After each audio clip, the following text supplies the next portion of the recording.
할렐루야. 기도하고 들어가겠습니다. 사랑의 하나님, 이승만의 이야기를 듣고 묵상하며 또 주님께서 이 시대를 해안을 열어 주시옵소서. 예수님 이름으로 기도드립니다. 아멘. 제가 한 달 동안 그 전에 한 파트를 찍었고 지금 현재 사실 여러모를 해서 오늘 내일 사이에 제가 나머지 이 영상을 다 찍어내려고 생각합니다. 1차적으로 한번 하고 나서 좀 쉬었다가 2차적으로 이 책 전체적으로 한번 요약 설계도 좀 해야 되겠다. 좀 책으로 쭉 하니까 내용도 너무 많고 또 우리 저는 또 섬세하게 이렇게 한 번은 전체적으로 꼼꼼하게 한 번은 하고 싶더라고요. 그 소음풀이 하는 거고요. 그리고 이제 우리 바쁘신 분들 입장에서 다른 큰 챕터로 한 4개, 4, 5개 챕터로 제가 한번 요약을 해야 되겠다. 핵심 포인트, 그런 부분을 구상을 하면서 다시 한번 더 하려고 생각하고 있습니다. 예, 달려가겠습니다.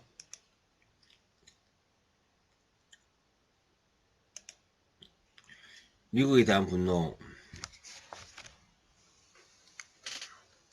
이승만은 해방 후 미국과 대립하다가 트루먼 독도린 이후 미국이 반공 노선을 취한 뒤에 협력하여 지내는 것처럼 보였다. 하지만 이승만은 한국 인류 위에 당시 가장 강력한 미국과 대립하게 되었다.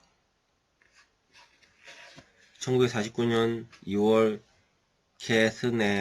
케네스 로얄 육군 장군이 한국을 방문하자 이승만은 국군 정강을 위해 무기와 장비 지원을 요청했다.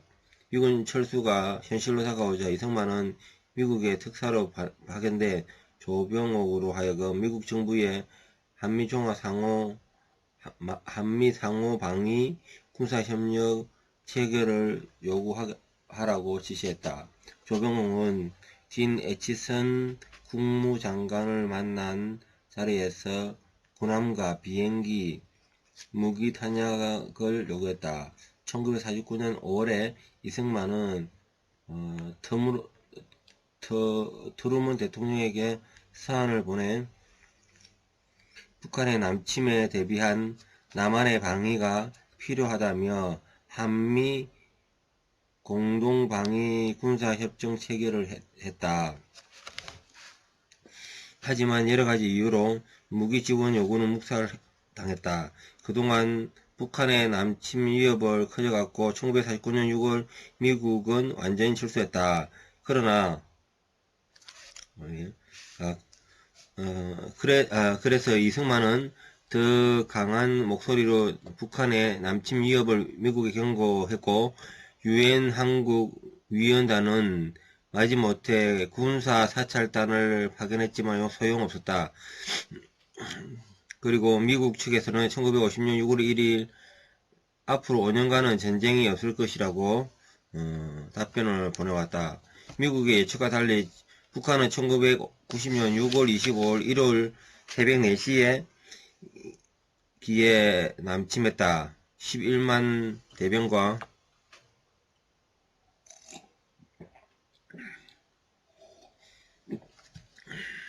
240대의 전차를 가지고 북한 인민군이 일제 38선 이남으로 침공해 온 것이다.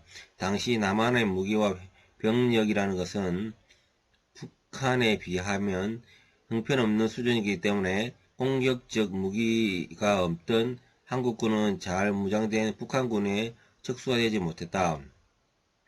이틀 만에 의정부가 함락되고 27일 저녁 무렵에 북한군 전차가 미아리 앞까지 진군했다. 이승만 대통령은 도쿄 메가더 장군과 미국 정부의 긴급 원조를 요청했다. 27일 새벽 1시 군정청 경무부장 조병옥과 서울시경 국장 김태선은 대통령 이승만에게 피난할 것을 요청했다. 전시에서 국가 원수까지 포로가 되는 상황을 막으려 했던 것이다. 이승만은 6월 27일 새벽 4시에 서울역에서 남쪽으로 향하는 특별열차에 탑승했다. 그러나 대구까지 내려왔을 때 기차가 되돌려 대전까지 다시 올라왔다. 6월 27일 밤에 대전에서 이승만은 주한미군 대사 무초로부터 미군이 참전하기로 했다는 소식을 들었다. 이승만은 기쁜 소식을 어서 국민에게 알리기 위해서 서울 방송국에 전화를 걸어 녹음을 했다. 방송은 밤 9시부터 나갈 수 있는데 6월 28일 새벽 2시 30분쯤 방송국이 북한에서 점령당하고 말았다. 같은 시각 한강대교는 폭발되어 서울 시민들이 피난하기 급급했다. 미국 트루먼 대통령은 전쟁 사흘 만에 6월 27일 일본에 있는 메가더 장군에게 한국을 도우라고 명령을 내렸다. 메가더는 7월 1일 대대 규모의 선발대를 부산에 우선 상륙시켰다. 이 선발대는 열차로 이동해서 경기도 오산의 중미령 고개에 배치되는데 첫 전투에서 미군 500여 명의 가운데 200명이 희생되고 만다. 이러한 한국과 미군은 북한에 계속 밀려 7월 20일에는 대전을 빼앗기고 급기야 8월 1일에 이르러 한국군과 유엔군 낙동강까지 밀려나는 신세가 된다.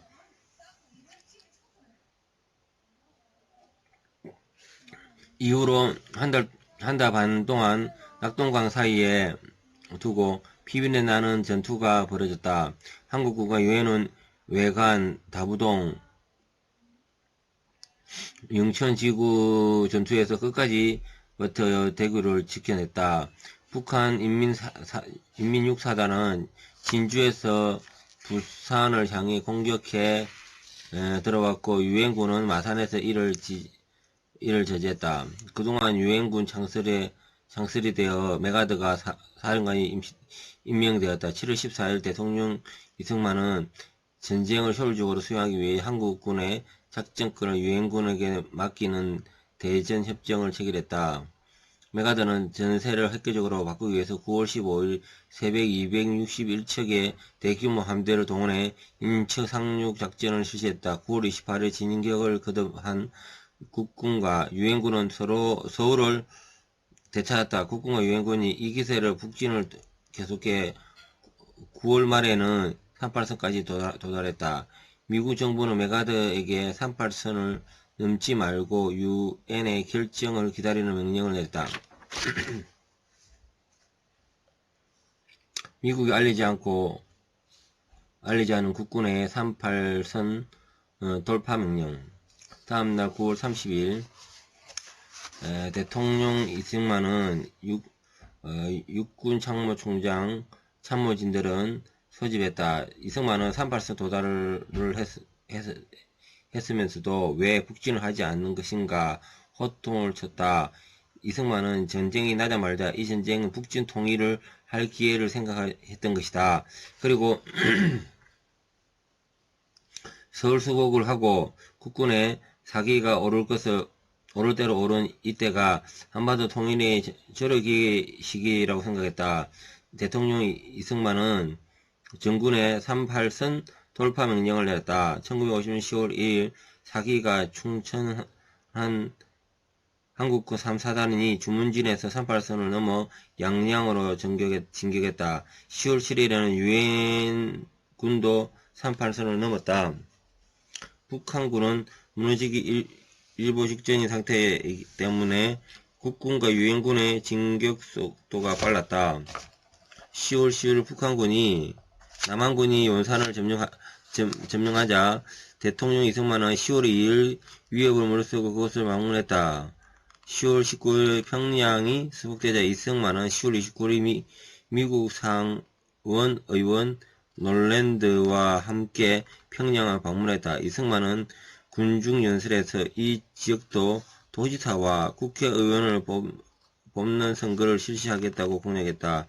한국과 유엔군은 북조로 계속 공격하여 국군 6사단 7년대가 압록강에 이르렀고 동부 정선에서 한경도까지 들었다. 통일이 눈앞에 있었다. 그러나 어마어마한 규모의 중공군이 인해 전술을 밀고 내려오는 바람에 국군과 유엔군은 후퇴할 수밖에 없었다. 12월 4일 날에는 평양을 내주고 1951년 1월 4일에는 다시 서울까지 내주고 말았다. 그러나 끝까지 반격해서 3월 15일 서울을 재탈환했고 3월 말에는 38선까지 밀고 올라왔다. 미국의 휴전 제안을 거부하다. 이승만이 예상했던 일이지만은 휴전 협상은 이승만 생각과 다르게 진행되었다. 분위기는 전쟁이 일어나기 전에 38선을 경계로 남북이 갈라지고 있던 상태로 되돌아가는 듯했다. 이승만은 통일이 없는 휴전은 있을 수 없다고 주장했다. 강력하게 반발하기도 시작했다. 전 국민을 동원해 휴전 반대 시위를 벌였다. 이번 기회에 북진 통일을 이루지 못하면 또 다른 기회가 없을 것이라고 판단했다. 한국 전쟁 내내 이승만은 북진 통일론을 주장했었다. 이승만은 이번 기회에 한반도 통일되기를 원했다.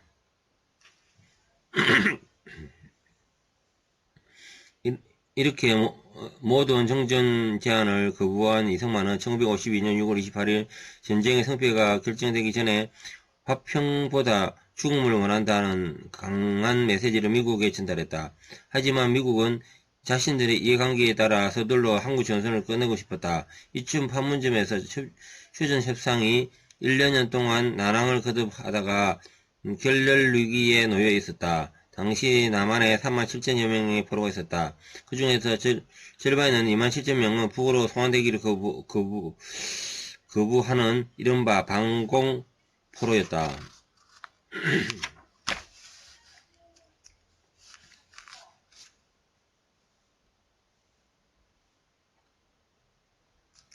이승만은 유엔군이 북한과 중공에 가지 않으려는 반공포로들을 중립 국송환위원회에 넘겨준 데 대해 분개했다. 반공포로들은 강압적인 분위기 때문에 포로들이 자신의 의사를 제대로 표현하기 어려울 뿐만 아니라 공산 측에서 설득과 협박을 당해 북한과 중공을 끌려갈 위험이 크기 때문이다.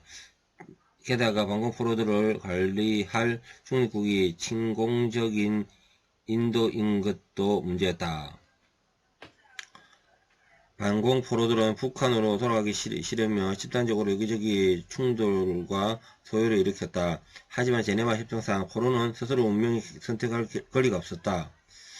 이승만은 유엔이 제멋대로 할 수 없다는 것을 보여주기 위해 헌병 총사령관 원용덕에게 비밀리에 반공포로를 석방을 지시했다. 오늘 여기까지 하고 또 다음 이어지겠습니다. 감사합니다.